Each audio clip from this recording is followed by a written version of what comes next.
કરવા માટે કરી હોય તો વધુ ઉત્પાદન થાય એના માટે એટલે આપણા એરિયા જે ઘઉં હોય તો ચોખા એના અંદર પડી જાય અને એનો લોટ ભાત બનીને આપણે ખાઈએ એટલે શું થાય આપણા શરીરમાં જાય અને એ તત્વ આપણા શરીરમાં જાય એટલે એનાથી શું થાય પછી કેન્સર થવાની શક્યતા વધી જાય બધા કેન્સર ના થાય હો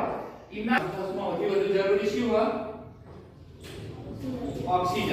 અને એ જગ્યાએ કાર્બન ડાયોક્સાઇડ આવે તો થાય આપણા શરીરને નુકસાન કરે અને એ બધું આગ લાગી હોય તો વ્યક્તિ અંદર મરી જાય એ જગ્યાએ તો ભૂંગળાઈ મરી જાય ને એ વધુ કિસ્સા હોય ખબર ને ભૂંગળાઈ એટલે શું ખબર પડી ના ખબર પડી બોલો કેટલા ના ખબર પડી આ શબ્દ તો નોર્મલ છે કોઈને ના ખબર પડી આ કોઈ જગ્યાએ આગ લાગી હોય અને બધી જગ્યાએથી રૂમ બંધ હોય તો ધુમાડો અંદરના અંદર રહેવો હોય તો તમારા શ્વાસમાં શું જાય સૌથી વધુ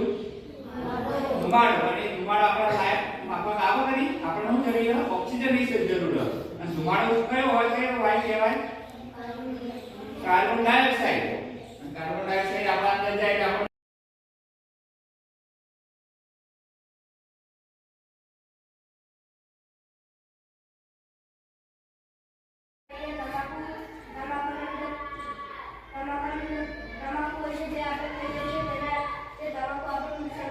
બરોબર એ તો તમે કેન્સર પણ કેન્સર થયેલા વ્યક્તિઓને જોઈ રહ્યા તમે કદી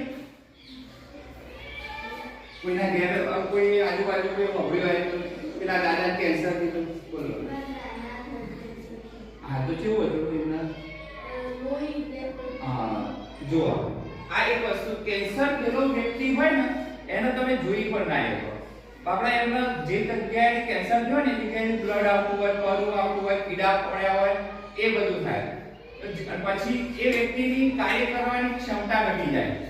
એની યાદશક્તિ ઘટી જાય એનો ખોરાક ઘટી જાય એટલે એના કારણે શું થાય એ વ્યક્તિનું શરીર પાતળું થતું જાય અને પાતળું થતું જાય પછી છેલ્લે શું થાય એનું સ્ટેજ